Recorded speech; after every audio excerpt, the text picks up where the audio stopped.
ইসলামী bank news top 10। সরকারি ব্যয়ের 40% পর্যন্ত তছরূপের তথ্য। দেশে স্থিতিশীলতা না থাকলে বিপদসংকুল হবে দীর্ঘমেয়াদী সংস্কার, শঙ্কা শ্বেতপত্র প্রণয়ন কমিটির প্রধান ডক্টর দেবপ্রিয় ভট্টাচার্যের। বিচারাধীন মামলার আইনি মোকাবেলা শেষে নির্বাচনের আগেই দেশে ফিরবেন বিএনপির ভারপ্রাপ্ত চেয়ারম্যান তারেক রহমান। আশা বিএনপির স্থায়ী কমিটির সদস্য অবসরপ্রাপ্ত মেজর হাফিজউদ্দিন আহমেদের।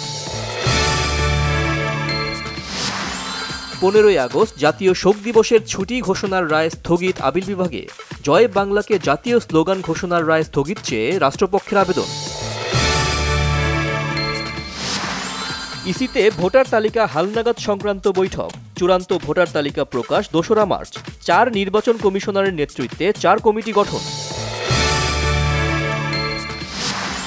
পার্শ্ববর্তী দেশের মিডিয়া বাংলাদেশ নিয়ে অনেক মিথ্যা খবর প্রচার করে বলেছেন স্বরাষ্ট্র উপদেষ্টা জাহাঙ্গীর আলম চৌধুরী। শাসকের অন্যায় ও জুলুমের বিরুদ্ধে প্রতিবাদের আহ্বান জামায়াতের আমির ডাক্তার শফিকুর রহমানের। তিতুমির বিশ্ববিদ্যালয়ের সম্ভাব্যতা যাচাইয়ে করা কমিটির প্রেস বিজ্ঞপ্তি 48 ঘণ্টার মধ্যে প্রকাশের আলটিমেটাম আন্দোলনকারী শিক্ষার্থীদের। প্রেসিডেন্টের ক্ষমতা প্রয়োগ করে আগ্নেয়াস্ত্র মামলায় দোষী সাব্যস্ত ছেলে হান্টার বাইডেনকে ক্ষমা করেছেন বিদায়ী মার্কিন প্রেসিডেন্ট জো বাইডেন। সিরিয়ার উত্তর পশ্চিমাঞ্চলের শহর আলেপ্পো নিয়ন্ত্রণে নেয়ার পর হামার প্রদেশের দিকে অগ্রসর হয়েছে বিদ্রোহী যোদ্ধারা।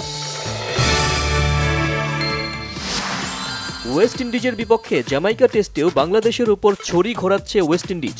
প্রথম ইনিংসে বাংলাদেশের 164 রানের জবাবে তাদের সংগ্রহ 1 উইকেটে 70 রান।